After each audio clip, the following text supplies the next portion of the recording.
कार्यक्रमको साथमा तपाईको आफ्नै ब्याङ्क राष्ट्रिय वाणिज्य ब्याङ्क लिमिटेड, आफ्नो भनेको आफ्नै हुन्छ। कुमारी ब्याङ्क, सबैका लागि सधैँका लागि। ग्लोबल आइएमई ब्याङ्क, सबैका लागि bank. Mega bank Nepal limited, विश्वास जित्दै अघि बढ्दै। लक्ष्मी ब्याङ्क, लक्ष्य छ, लक्ष्मी ब्याङ्क छ। NCC bank, your business bank. Shangrila development bank limited, स्थानीय विकासको आधार। Prime life insurance company limited, सुरक्षित भविष्य। Lumbini general insurance company limited, ensuring risks for prosperity. Progressive Finance Limited, our business is to finance yours. Corona बिमामा सरकारले दिनुपर्ने रकम नआउँदा बिमितले दाबी भुक्तानी पाएका छैनन्। करिब 10 अर्बको दाबी परेकोमा 4 अर्ब 81 करोड रुपैयाँ मात्र भुक्तानी भएको छ भने अझै 5 अर्बभन्दा बढी भुक्तानी हुन बाँकी छ। उता साउनदेखि दैनिक 3500 सवारीमा इम्बोस नम्बर प्लेट लगाइने भएको छ।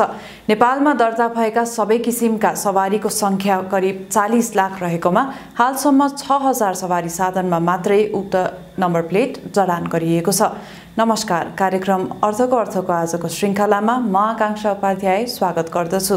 आज हामी कोरोना प्रभावित व्यवसायी र ब्याङ्कर्स छुट र सहुलियतका लागि मौद्रिक नीति कुर्दै, कृषि प्रधान देशमा वार्षिक अरबौंको धान चामल आयात र शेयर लगानीकर्ता थपिए पनि म्युचुअल फन्डमा भने देखिएन आकर्षण लगायत साताका थप आर्थिक गतिविधि लिएर उपस्थित भएका छौँ। आउनुहोस् आजको कार्यक्रम सुरु गरौँ। नेपाल राष्ट्र बैंक आगामी आर्थिक वर्ष 2078-79 को मौद्रिक नीति निर्माणको अन्तिम तयारीमा जुटेको छ। मौद्रिक नीतिका लागि उद्योगी, व्यवसायी, ब्याङ्कर्स एवं सरकारवाला निकायहरूसँग सुझाव माग गर्नुका साथै छलफललाई समेत निरन्तरता दिइरहेको छ। सो क्रममा कोरोना प्रभावित अर्थतन्त्र पुनरुत्थानमै सबैको जोड छ। त्यसका लागि सहुलियत दरमा कर्जा उपलब्ध गराउनुपर्ने, कर्जा भुक्तानीको अवधि थप गर्नुपर्ने लगायतका माग राखेका छन्।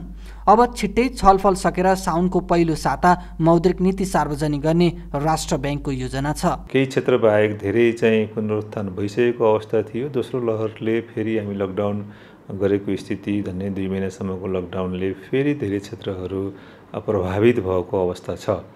अब फेरि कुरो आएको छ, कसरी उहाँहरूलाई फेरि बचाउने, पुनरुत्थान गर्ने भन्ने कुरो छ।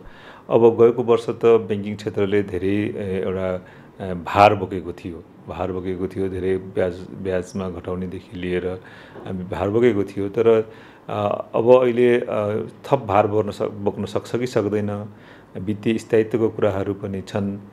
तर अब उद्योग व्यवसायीहरूले अब सहुलियतमा दरमा कर्जाको माग गरिराख्नु भएको छ, अनि कर्जा भुक्तानीका अवधिहरू थप माग गरिरहनु भएको छ। त्यो बाहेक विभिन्न स्पेसिफिक सेक्टरबाट आफ्नो आफ्नो किसिमका मागहरू छन्। तर मुख्य माग चाहिँ अब यो अहिलेको यो जुन कोभिडको महामारीको प्रभाव छ, त्यसबाट कसरी बच्ने र कसरी फेरि पुनरुत्थान हुने सम्बन्धमा नै धेरै मागहरू, गुनासाहरू छन्। अर्थतन्त्रलाई चलायमान बनाउन तथा सरकारको नीति तथा कार्यक्रमलाई सघाउ पुग्ने गरी केन्द्रीय ब्याङ्कले मौद्रिक नीति निर्माण गर्ने गर्छ। कोरोनाका कारण व्यावसायिक क्षेत्र निकै प्रभावित छ। दोस्रो लहर र त्यसको नियन्त्रणका लागि सरकारले गरेको निषेधाज्ञाले थप प्रभावित भएको भन्दै आगामी वर्षको मौद्रिक नीतिले त्यसलाई सम्बोधन गर्नुपर्ने माग छ। मौद्रिक नीति चाहिँ आउँदाखेरि कतिपय चिजहरू जस्तो यहाँले चाहिँ हेर्नुभयो भने अघिल्लो वर्ष पनि हामी कोभिडकै भन्नाले चाहिँ बेलामा चाहिँ बजेट चाहिँ आएको थियो र कोभिडकै बेलामा चाहिँ मौद्रिक नीति पनि आएको थियो। गत वर्षको बजेट र मौद्रिक नीतिले पनि भन्नाले केही हदसम्म चाहिँ जस्तो चाहिँ यो निजी क्षेत्रको चाहिँ इस्युहरूलाई चाहिँ समेटिएको चाहिँ थियो। तथापि त्यो भन्नाले जस्तो कतिपय चिजहरू जस्तो कार्यान्वयनमा चाहिँ आउनको लागि चाहिँ भन्नाले टाइम लाग्ने प्रोसिड्युरहरूको चाहिँ जस्तो अलिक पछाडि जुन यो इमिडिएट चाहिँ भन्नाले त्यो इम्प्लिमेन्ट चाहिँ नभएको पनि अवस्था थियो। मलाई लाग्छ निजी क्षेत्रको चाहिँ तर्फबाट हामीहरूले चाहिँ भन्नु पर्दाखेरि यो बजेटले चाहिँ एड्रेस गरेको चिजहरू र आउने मौद्रिक नीतिले चाहिँ एड्रेस गर्ने चिजहरू यो टाइमली चाहिँ इम्प्लिमेन्ट चाहिँ भएर यो निडी पिपुल भनौँ अथवा जुन क्षेत्रमा चाहिँ जाने हो त्यसले चाहिँ टाइमली चाहिँ पाउन चाहिँ सक्यो भने कोभिडको कारणबाट जुन परेको जुन एउटा असर छ त्यसलाई केही हदसम्म चाहिँ भन्नाले कम गर्न अथवा केही हदसम्म चाहिँ एउटा चाहिँ मलाम लगाउन, केही हदसम्म चाहिँ भन्नाले एउटा चाहिँ पुरानो लयमा चाहिँ फर्काउनलाई चाहिँ सहयोग गर्छ। यस्तै ब्याङ्क तथा वित्तीय क्षेत्रबाट पनि सहुलियत माग गरिएको छ। कोरोनाका कारण समग्र अर्थतन्त्र प्रभावित हुँदा त्यसबाट ब्याङ्किङ क्षेत्र अछुतो रहने कुरै भएन। त्यसकारण अन्य क्षेत्रलाई सँगसँगै ब्याङ्किङ क्षेत्रलाई पनि विशेष प्राथमिकताका साथ सहुलियत एवं छुट दिनुपर्ने माग छ। चिजहरूले चाहिँ कन्टिन्यू गर्नुपर्ने अवस्था छ। जुन चाहिँ रेगुलेटरी फरबियरेन्सहरू चाहिँ राष्ट्र ब्याङ्कले दिनुभएको छ ब्याङ्किङ कम्युनिटीलाई, त्यो एङ्गलबाट हेर्दाखेरि a lot of things probably राष्ट्र ब्याङ्कले पनि कन्टिन्यू गर्छ होला भन्ने हाम्रो एक्सपेक्टेसन छ। जस्तै सिसिडीको कुरा भयो, 85% जुन छ 85% अहिले पनि अलाउ गर्नुपर्ने अवस्था आउनसक्छ। अन टप अफ द्याट ब्याङ्कहरूको एङ्गलबाट हामीले अलिकति एक्सपेक्ट गरेको चाहिँ डाइरेक्टेड लेन्डिङ रिक्वायरमेन्ट जुन छ, डाइरेक्टेड लेन्डिङमा 33% अफ द टोटल लेन्डिङ चाहिँ नेक्स्ट फिस्कल इयर हामीले डाइरेक्टेड लेन्डिङमा गर्नुपर्ने छ।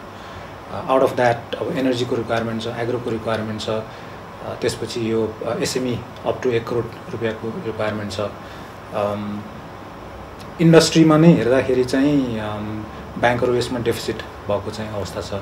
अब यो कोभिडको कारणले ती एरियाहरूमा चाहिँ लोन जान नसकेको अवस्थामा पनि ब्याङ्करलाई अलिक समय दिनु पर्ला जस्तो चाहिँ हामीले फिल गरेका छौँ। चालु आर्थिक वर्षको मौद्रिक नीतिले लिएका व्यवस्था अर्थतन्त्र चलायमान बनाउन निकै महत्त्वपूर्ण रहे पनि वर्षको अन्त्यतिर फेरि फैलिएको सङ्क्रमणले अर्थतन्त्र पुनः प्रभावित भएको छ। अबको मौद्रिक नीतिले पनि विगतको जस्तै नीति लिएर अर्थतन्त्र चलायमान बनाउनुपर्ने बताइएको छ। त्यसका लागि ब्याङ्कर्सहरूले पनि चालु वर्षको मौद्रिक नीति मार्फत लागू गरिएको अधिकांश व्यवस्थाहरूलाई निरन्तरता दिनुपर्ने माग गरेका छन्। डिजिटल इकोनोमीमा चाहिँ हामी अब प्रस्थान गर्दैछौँ। त्यस कारणले गर्दाखेरि क्यास चलाउने कुराहरू जस्तो अहिले 10 लाखको कुराहरू छ क्यासको लिमिट, अब यसलाई अझ घटाउनुपर्छ जस्तो चाहिँ हामीलाई लाग्छ। र अझै यो अवस्थामा उद्योग व्यापारीहरू पनि अलि प्रताडित नै हुनुहुन्छ र ब्याङ्कहरू पनि त्यसको समष्टिगत रूपबाट चाहिँ असर भोग्नुपर्ने कारणहरूले गर्दाखेरि अब ब्याङ्कहरूको लागि पनि केही सहुलियत हुने खालको चाहिँ कुराहरू चाहिँ गर्नुपर्ने जस्तो मलाई लाग्छ। यसमा लास्ट इयर जुन पोलिसी रेट्सहरू ल्याइयो, सिआरआर रिभिजन गरियो, एसएलआर रिभिजनहरू गरियो, अनि सिसिडी रेसियोजहरू रिभिजन गरियो, ती कुराहरू चाहिँ कन्टिन्यू नै हुनु चाहिँ आवश्यक छ यो आगामी आर्थिक वर्षको लागि पनि, जसले गर्दाखेरि इकोनोमीलाई अलिकति लुब्रिकेट हुन सक्छ। तर राष्ट्र ब्याङ्क भने चालु वर्षमा दिएका छुट एवं सहुलियतहरूलाई पुनः सोही स्वरूपमा निरन्तरता दिने मनस्थितिमा छैन।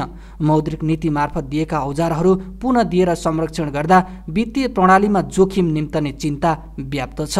अहिले अलिकति सिचुएसन्स गाह्रो छ। गएको वर्ष पहिलोचोटि थियो, त्यसले गर्दा धेरै उदार भएर मौद्रिक नीतिले धेरै सुविधाहरू छुटहरू दियो। त्यसको असर केही हदसम्म ब्याङ्किङ क्षेत्रमा परेको पनि छ। फेरि त्यसलाई निरन्तरता दिँदाखेरि ब्याङ्किङ क्षेत्रले थाम्न सक्छ कि सक्दैन, वित्तीय स्थायित्वको कुराहरू छन् एकातर्फ। अर्कोतर्फ फेरि दोस्रो लहरले गर्दा व्यवसायहरू प्रभावित भएको हुनाले फेरि उहाँहरूलाई उठाउनु पर्ने आवश्यकता पनि छ। त्यो नगर्दाखेरि धेरै व्यवसायहरू पलायन हुन सक्ने, बन्द हुन सक्ने अवस्था पनि छ। त्यसकारण अलि गएको वर्षभन्दा अझ जटिलो अवस्था छ।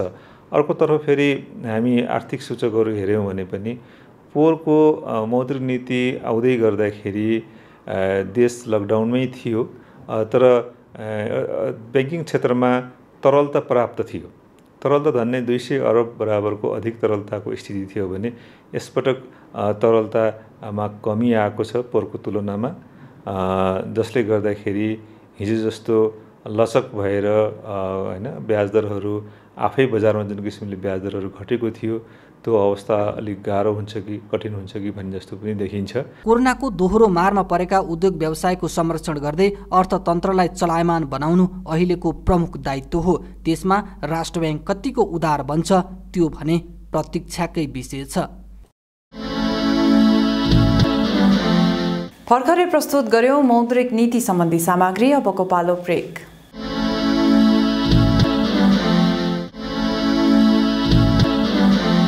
अर्थ मन्त्रालयले निर्वाचनको तयारीका लागि निर्वाचन आयोगलाई 7 अर्ब 72 करोड रुपैयाँ खर्च गर्ने सहमति दिएको छ। सरकारले आगामी कार्तिक र मङ्सिरमा प्रतिनिधि सभा निर्वाचन मिति घोषणा गरेको छ। यस्तै लकडाउनको अवधिमा पनि 58,058 विदेशी पर्यटक नेपाल आएका छन्। पर्यटन बोर्डका अनुसार गत वर्षको सोही महिनामा नेपाल आउने पर्यटकको संख्या 44,369 थियो। थप आर्थिक सामग्री सहितको अबको प्रस्तुति बिजनेस राउन्डअप। नबिल ब्याङ्कले नबिल दिगो ब्याङ्किङको सुरुवात गरेको छ। ब्याङ्कले शिक्षा तथा व्यावसायिक तालिम परिषद CTVTको सहकार्यमा उक्त योजनाको थालनी गरेको हो। योजना सञ्चालनका लागि ब्याङ्कका प्रमुख कार्यकारी अधिकृत अनिल केशरी शाह र CTVTका सदस्य सचिव जीव नारायण काफ्लेले हस्ताक्षर गर्नुभएको छ। नबिल दिगो ब्याङ्किङको माध्यमबाट ब्याङ्कले अहिलेसम्म ब्याङ्किङ नगरेकाहरूलाई वित्तीय पहुँच प्रदान गर्दै देशको सबैभन्दा दुर्गम स्थानहरूमा उद्यमशीलतालाई प्रवर्धन गर्ने उद्देश्य राखेको छ। यसले चाहिँ एउटा सानो बचतकर्ता अथवा एउटा सानो कृषकदेखि लिएर हिजोको दिनमा हामी भन्थ्यौँ कालीकोटमा बसेको कृषकलाई अहिले छुँदैन भन्थ्यौँ होइन, अब त्यो कालीकोटमा बसेको सानो चाहिँ कृषकलाई पनि छुने भइसक्यो र यहाँका अब ठुलो व्यापारी सरहरूलाई छुने नछुने भन्ने त्यो कुरो भएन। अब त्यो कन्टेक्स्टमा ब्याङ्किङको चाहिँ रिच धेरै ठाउँमा पुर्याउनु पर्ने छ। यस्तै ब्याङ्कले किसान कर्जा र नबिल उद्यमशीलता कर्जा योजना ल्याएको छ।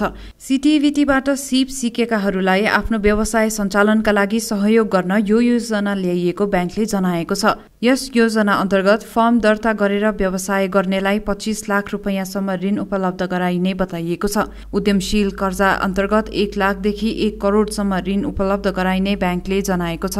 आउने दिनहरूमा हाम्रो विचारमा नाबिलको टिमको विचारमा नाबिल ब्याङ्कमा चाहिँ एउटा धेरै ठुलो डिपार्टमेन्ट मात्रै होइन, धेरै ठुलो कन्ट्रिब्युटर पनि हुन्छ जस्तो लाग्छ मलाई। त्यही भएर सस्टेनेबल ब्याङ्किङ या दिगो ब्याङ्किङ जुन भन्छौँ हामीले, त्यो चाहिँ हाम्रो अब जहिले हामीले नसुनेको अलि भएको छ। नयाँ नेपाल भन्थ्यौँ। नयाँ नेपाल शब्दीकरण मात्रै होइन, नयाँ नेपालको सोचमा पनि परिवर्तन आउनुपर्छ, नयाँ नेपालको काम गर्ने कार्यशैलीमा पनि परिवर्तन आउनुपर्छ। त्यो देशमा मात्रै होइन, संस्थागतमा पनि आउनुपर्छ भनेर नाबिल ब्याङ्कमा पनि त्यो परिवर्तन आइरहेको छ। नबिलले हाल देशभर 119 शाखा कार्यालय, 185 ATM र 1500 भन्दा धेरै नबिल रेमिट एजेन्टहरू मार्फत वित्तीय सेवा दिँदै आएको छ। नेपाल आगामी 5 वर्षमा औपचारिक रूपमा अति कम विकसित मुलुकबाट विकासशील मुलुकमा स्तरोन्नति हुने भएको छ। स्तरोन्नतिका लागि दिएको 3 वटा सूचक मध्ये प्रति व्यक्ति कुल राष्ट्रिय आय, मानव सम्पत्ति सूचकाङ्क र आर्थिक तथा वातावरणीय जोखिमको सूचकाङ्कमा नेपालले पछिल्लो 2 वटा सूचकको थ्रेसहोल्ड छोए पनि प्रति व्यक्ति आयको थ्रेसहोल्ड भने छोएको छैन। प्रति व्यक्ति आयको थ्रेसहोल्ड नभेट्टाएसम्म स्तरोन्नति हुन नहुने निजी क्षेत्रको सुझाव थियो। प्रति व्यक्ति आय नबढिकन चाहिँ अरू दुईटा उसको आधारमा मात्रै हामी स्तरोन्नति गर्नु हुँदैन भन्ने हाम्रो एकदमै ठुलो आवाज हो। किनभने प्रति व्यक्ति आय नबढिकन हामी चाहिँ स्तरोन्नति हुँदाखेरि हामी चाहिँ कृत्रिम रूपमा धनी हुने हो, वास्तविक रूपमा हामी धनी हुने होइन। यसलाई नलुकाउँ भन्ने चाहिँ हाम्रो चाहना हो। तर अब यसपटक चाहिँ धेरै विज्ञहरूले पनि खोइ किन हो हामी स्तरोन्नति हुनैपर्छ भनिराख्नु भएको छ। अब सरकार त भन्ने नै हो, मैले यो चाहिँ बुझ्न सकेको छैन। तर वास्तविक रूपमा उद्यमी व्यवसायहरूलाई चाहिँ यसले मर्का पर्ने देखिएको छ र हामीले त्यसलाई नगरौँ भनेका हौँ। अब भइसकेपछि चाहिँ अब के गर्ने भनेर हामी पनि प्लानमा जुटिसकेका छौँ। यसो होइन कि अब किन गर्यो अब हामी के गर्दैनौँ भनेर होइन, हामी सरकारभन्दा एक कदम अगाडि बढेर अब स्तरोन्नति पछि चाहिँ नेपालमा यसको विशेष गरी व्यापारमा कस्तो असर पर्छ भनेर हामीले अध्ययन सुरु गरिसकेका छौँ। उसो त विकासशील मुलुकमा स्तरोन्नति भएपछि लगानी र व्यापारको दायरा थप फराकिलो बन्ने सरकारी विश्वास छ। तर त्यसका लागि स्तरोन्नति मात्र नभएर मुलुकभित्रै लगानी मैत्री वातावरण निर्माण गर्नतिर ध्यान दिनुपर्ने निजी क्षेत्रको सुझाव छ। स्तरोन्नति हुँदाखेरि हाम्रो चाहिँ जुन अति कम विकसित मुलुकका नाताले जुन भन्सार रहित सुविधा युरोपियन युनियनमा एभ्रिथिङ बट आर्म्स अन्तर्गत र अन्य मुलुक विकसित मुलुकहरूमा पनि विभिन्न नाममा सुविधा पाइएको थियो, त्यो सुविधा हट्छ। नेपाल अब अति कम विकसित मुलुकभन्दा माथि उठेकोले यो अलिकति सम्पन्न मुलुक भयो। यो देशमा लगानी गर्न हुन्छ, योसँग व्यापार गर्न हुन्छ, यो देशमा अपर्च्युनिटी छ भन्ने हुन सक्छ। तर तर के हो भने त्यसको लागि त हाम्रो वातावरण त हुनु पर्यो नि त, त्यो त हामीलाई थाहा छ। यो त भन्ने कुरा न हो कि नेपाल स्तरोन्नति भन्ने बित्तिकै हुन्छ भनेर, तर हाम्रो जुन सरकारी संयन्त्र छ, हाम्रो जुन कानुनहरू छन्, हाम्रो जुन कानुनको परिपालनाको विषय छ, यी सबै कुराहरूमा धेरै ठुलो पुनर्संरचना नगरिकन हामी स्तरोन्नति भएकै आधारमा वैदेशिक लगानी आउँछ भन्ने कुरामा चाहिँ म विश्वस्त हुन सक्दिनँ। स्तरोन्नतिपछि हाल नेपालले पाउँदै आएको भन्सारहित व्यापार, सहुलियत, ऋण र अनुदान गुम्नेछ। ती गुम्ने अवसरहरूलाई मध्यनजर गर्दै सरकार र निजी क्षेत्र दुवैले व्यापारको प्रतिस्पर्धात्मक क्षमता अभिवृद्धि गर्न जोड दिनुपर्ने देखिन्छ। नेपाली पुँजी बजारमा रहेको विभिन्न औजारहरूमध्ये एक म्युचुअल फन्डमा लगानीकर्ताको आकर्षण त्यति बढ्न सकेको छैन। शेयर बजारमा चासो राख्ने र लगानी गर्नेहरूको संख्या तीव्र रूपमा बढिरहे पनि म्युचुअल फन्डमा भने कमैको मात्र चासो छ। पछिल्लो समय बिक्री खुलेका फन्डमा माग अनुसार नै आवेदन पर्न थाले पनि प्राथमिक सार्वजनिक निष्कासन आइपिओमा जस्तो आकर्षण देखिँदैन। 100मा हालेर तुरुन्तै भनौँ न लिस्टिङ हुने बित्तिकै अहिले त चाँडो पनि हुन्छ। तपाईको 500-600 देखि लिएर 1000-1200 सम्ममा बेच्न सक्ने, त्यो नाफा आर्जन गर्न सक्ने ठाउँ भएर आइपिओमा चाहिँ त्यो आकर्षण भएको हो हैन। र त्यो चाहिँ हाम्रो विभिन्न नियामकीय कारणले गर्दाखेरि पनि भएको हो। अब भोलि तपाईको बुक बिल्डिङका कुराहरू प्रिमियममा आइपिओ आउँदाखेरि चाहिँ त्यो लेभलको तपाईको एट्र्याक्सन चाहिँ नहुन सक्छ, एउटा कुरा हैन। र अर्को म्युचुअल फन्डमा चाहिँ किन आकर्षण कम भयो भन्ने कुरामा चाहिँ अब एक त म्युचुअल फन्डमा अवेरनेस पनि कम भएको हो। म्युचुअल फन्ड वास्तवमै के हो, यसले कसरी प्रतिफल दिन्छ, यसले कसरी नाफा कमाउँछ भन्ने विषयमा चाहिँ अलिकति हामीले पनि एक हिसाबले त्यो अवेरनेस फैलाउन सकेका छैनौँ। र अहिलेको जस्तो बुल मार्केटमा मान्छेहरू पनि भनौँ न सेयरबाट तुरुन्त नाफा हुने देखेर बुझ्न चाहिरहेको छैन म्युचुअल फन्डको बारेमा, उतै दौडिराख्नु भएको छ हैन। त्यो कारणले गर्दाखेरि पनि हो। र भोलि अलिकति मार्केट स्थिर भएको खण्डमा अथवा मार्केटले बियरिस बाटो समातेको खण्डमा चाहिँ फेरि तपाईँको आइपिओमा पनि एक ताका त हामीले हेरेकै हो नि, हाइड्रो पावरको आइपिओहरू त सब्सक्राइबै नहुने स्थितिहरू पनि थियो। उसो त अंकित मूल्य प्रति इकाइ 10 रुपैयाँमा निष्कासन हुने फन्डमा नाफा कम हुने देखेर पनि आकर्षण कम भएको हुन सक्ने अनुमान छ। तर यो लगानीको पहिलो खुड्किलो हो। यसमा ससाना लगानीकर्ताहरूबाट लगानी योग्य रकम संकलन गरेर ठूलो कोषको रूपमा विकास गरी लगानी गर्न सकिन्छ। म्युचुअल फन्डमा पनि एउटा लिएर तपाईले होल्ड गरेर बस्न सक्ने हो नि, यसले पनि लाभ त दिँदो रहेछ कुनै टाइममा भन्ने त देखियो। तर अलिकति हाम्रो बजारको चाहिँ कस्तो छ भन्नुहुन्छ भने अलिकति छिटो नाफा चाहिने खालको प्रवृत्ति छ कि हाम्रो बजारमा, हाम्रो लगानीकर्ताहरूको प्रवृत्ति चाहिँ छिटो नाफा खोज्ने, जसले गर्दा तपाईँको के भने म्युचुअल फन्डमा फेरि त्यस्तो तुरुन्तै त्यस्तो फ्लक्चुएसनहरू हुँदैन। म्युचुअल फन्ड भन्ने इन्स्ट्रुमेन्टै कस्तो हो भने तपाईँको वास्तवमा यो त लगानीको पहिलो खुड्किलो हो कि, त्यस कारणले बचत पछि लगानी गर्न तपाईँले सोच्दै हुनुहुन्छ भने पहिलो खुड्किलो भनेको म्युचुअल फन्ड हो। त्यस कारणले यसमा त्यस्तो फ्लक्चुएसन हुँदैन, रिस्क रिटर्न कम हुन्छ। अब त्यस्तो खालको सोच भएको इन्भेस्टरहरूले चाहिँ यसमा लगानी गर्नु भएकै छ हैन। त्यो हिसाबले बिकिरहेको पनि छ फन्डहरू, लगानीकर्ता पनि बढिराख्नु भएको छ। तर हाम्रो इन्टेन्सन चाहिँ अब यो विशेष गरी यो दोस्रो बजारका लगानीकर्ताहरूको सोच चाहिँ तुरुन्त नाफा कमाउने अनि तुरुन्त तपाईँको त्यो घटबडमा प्लेहरू गर्ने, ट्रेडिङहरू गर्ने खालको चाहिँ तपाईँको प्रवृत्ति देखिया हुनाले त्यो प्रवृत्तिमा चाहिँ म्युचुअल फन्डमा लागु हुन गाह्रो छ। पछिल्लो केही वर्ष यता नेपालमा यस्ता योजनाहरूको संख्या बढिरहेको पाइन्छ। धान सम्बन्धी सामग्री बाँकी नै छ, त्यसअघि छोटो ब्रेक।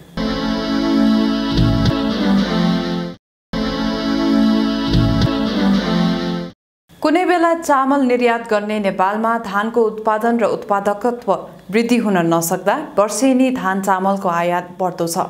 चालु आर्थिक वर्षको 11 महिनामै 45 अर्ब रुपैयाँ बराबरको धान चामल आयात भएको छ। एक सामग्री 60% भन्दा बढी नागरिक कृषिमा आबद्ध रहेको मुलुक नेपालमा वार्षिक अरबौंको धान चामल आयात हुने गरेको छ। भन्सार विभागको तथ्याङ्क अनुसार चालु आर्थिक वर्षको जेठ मसान्तसम्म विभिन्न मुलुकबाट झण्डै 45 अर्ब बराबरको धान चामल आयात भएको छ। नेपालमा भारत, चीन, बङ्गलादेश लगायतका मुलुकबाट धान चामल आयात हुने गरेको छ। चामल आयात दर गत वर्षको तुलनामा यो वर्ष 56%ले बढेको हो।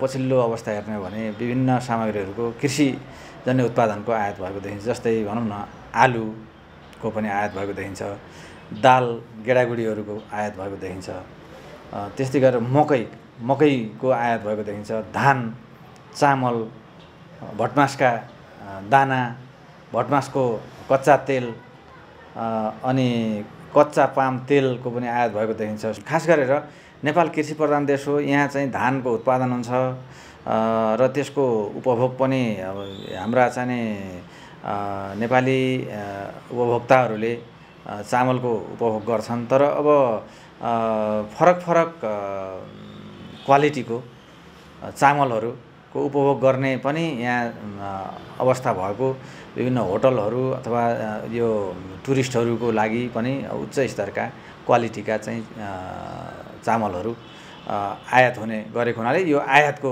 ट्रेन्ड चाहिँ त्यसरी पनि बढेको हो। साधारण हिसाब गर्दा 6 देखि 8 लाख मेट्रिक टन धान भए अहिलेको माग धान्न सक्ने आकलन गरिएको छ। स्वदेशमा मोटा चामल उत्पादन गर्ने र मसिना चामल बाहिरबाट ल्याएर खान थालेका कारण पनि धान चामलको आयात बढेको कृषि तथा पशुपन्छी विकास मन्त्रालयले जनाएको छ। उपभोक्ताको चाहिँ नि अलिकति उहाँहरूको चाहिँ नि चामलको क्वालिटीमा उहाँहरूले चोइस गर्न थाल्नुभयो। अलिकति मिठो मसिनो चामलमा धेरै यसो उपभोक्ताको ध्यान गयो। हाम्रो चाहिँ नि धेरै यसो उत्पादन हुन्छ मोटा र मध्यम खालको। हामीले चाहिँ नि न्यूनतम समर्थन मूल्य भनेर पनि त्यही धेरै उत्पादन हुने जात त्यही भएको हुनाले त्यही दुईटा जात धानको जातलाई चाहिँ न्यूनतम समर्थन मूल्य तोक्या छ नेपाल सरकारले। तर बजारमा माग चाहिँ अलिकति मिठो मसिनो भइदिएको हुनाले बजारमा जुन चिजको माग बढी छ आपूर्तिकर्ताले त्यही चाहिँ आपूर्ति गर्नुहुन्छ। गत वर्ष स्वदेशमा 55,50,000 मेट्रिक टन धान उत्पादन भएको थियो। अघिल्लो वर्ष भने गत वर्षको तुलनामा कम उत्पादन भएको थियो। उत्पादन बढे पनि आयातमा भने मनग्य वृद्धि भएको देखिन्छ। 56,21,000 मेट्रिक टन धान जुन हामीले गत वर्ष फलायौँ त्यसमा केवल चाहिँ टोटल चामलको चाहिँ रिक्वायरमेन्टको चाहिँ जुन हाम्रो जनसङ्ख्याको हिसाब गर्ने हो भने हामी 6-7 लाख मेट्रिक टन मात्रै हामी कममा छौँ। तर यदि हामी टोटल खाद्यको चाहिँ हामीले क्यालकुलेसन गर्छौँ भने खाद्य सामग्री त चामल मात्रै होइन नि त, मकै पनि हो, गहुँ हो, कोदो हो, फापर हो, जौ हो, उवा हो, आलु हो, सबै खाद्यान्न हो नि हाम्रो त। तर हामीले खाने बानीमा पनि अलिकति सुधार गर्ने कार्यक्रम पनि सँगसँगै लिएर गएका छौँ।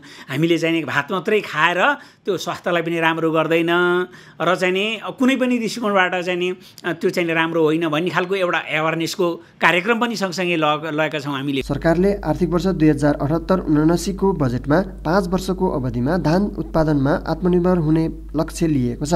तर सरकारको लक्ष्य पूरा गर्नका लागि पूर्वाधार तयार गर्न नसकेको विज्ञ बताउँछन्। त्यसको लागि कृषकलाई मल, बिउ, सिँचाइका साथै विज्ञ पनि उपलब्ध गराउनु पर्ने उनीहरूको भनाइ छ। हाम्रो देशको आर्थिक वृद्धि दर भनौँ न जीडीपी ग्रोथै धान उत्पादनमा भर पर्छ। हेर्नुहोस् जहिले पनि हेऱ्यौँ भने हामीले समीक्षा गऱ्यौँ धान उत्पादन बढ्या बेलामा त्यो आर्थिक वृद्धि दरको ग्राफै माथि जान्छ।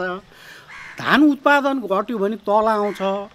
अनि म के भन्ने गर्छु भने देशलाई धानले त्यत्रो देन दिन्छ अथवा आर्थिक स्थिति पनि उथलपुथल पारिदिन्छ भने देशले पनि धानलाई अब धानको अनुसन्धान प्रसारमा पनि विशेष महत्त्व दिएर अगाडि जानु पर्यो भन्न खोजेँ मैले। अब जस्तै टोटलको अझ भन्यो भने त तपाईँको अहिले पछि सबभन्दा यो आर्थिक वर्ष 77-78 को तथ्याङ्क हेऱ्यो भने 14,73,000 हेक्टर क्षेत्रफलमा धान खेती भएर छ।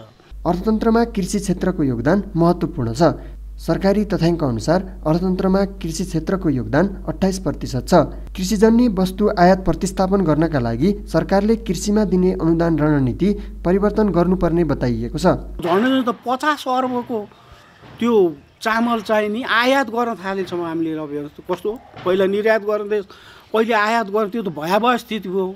अनि एउटा म अब त सुझाव पनि के दिन्छु भने एउटा अब धानको विज्ञको रूपमा सरकारले त्यसलाई गम्भीरता रूपमा हेर्न पर्यो। 50 अर्ब भने त चान्चोरी कुरा होइन तपाईँको। अनि अब के गर्नु पर्यो भने धानलाई भिन्नै पाराले सोच्नु पर्यो देशले, सरकारले भन्छु म। भिन्नै पारा मैले भन्न खोजेको के भने एउटा त हामीले उच्च स्तरीय राष्ट्रिय खाद्य सुरक्षा मिसन अथवा उच्च स्तरीय धान सुरक्षा मिसन भनेर धानलाई नै भिन्दै त्यो पाराले सोचेर खडा गरेर कार्यक्रम गर्नु पर्यो। अथवा अब यो राष्ट्रिय गौरवको आयोजना भन्छन् कि नेपालमा त होइन, यो बिजुली के हाइड्रोहरूको 22वटा छ भन्ने छ अहिले। अब त त्यो धानलाई पनि एउटा राष्ट्रिय गौरवको बालीको रूपमा लिएर भिन्नै पाराले यसरी सोचेर जाने अनि विभिन्न सरकारवालाहरू त्यहाँ राख्नु पर्यो। उसो त नेपाल विश्वमै धेरै धान उत्पादन गर्ने मुलुकको सूचीमा 17औं स्थानमा छ। यी थिए आजका प्रस्तुतिहरू। थप आर्थिक गतिविधिका लागि हाम्रो अफिसियल वेबसाइट www.arthokartha.com लगइन गर्न सक्नुहुनेछ। आजको निर्धारित समय सकिएको छ। म लगायत सम्पूर्ण युनिटलाई बिदा दिनुहोस्। नमस्कार। यस कार्यक्रमको साथमा तपाईको आफ्नै ब्याङ्क राष्ट्रिय वाणिज्य ब्याङ्क लिमिटेड, आफ्नो भनेको आफ्नै हुन्छ। कुमारी ब्याङ्क, सबैका लागि सधैँका लागि। ग्लोबल आइएमई ब्याङ्क, सबैका लागि bank. Mega bank Nepal limited, विश्वास जित्दै अघि बढ्दै। लक्ष्मी ब्याङ्क, लक्ष्य छ, लक्ष्मी ब्याङ्क छ। NCC bank, your business bank. Shangrila development bank limited, स्थानीय विकासको आधार। Prime life insurance company limited, सुरक्षित भविष्य। Lumbini General Insurance Company Limited, ensuring risks for prosperity. Progressive Finance Limited, our business is to finance yours.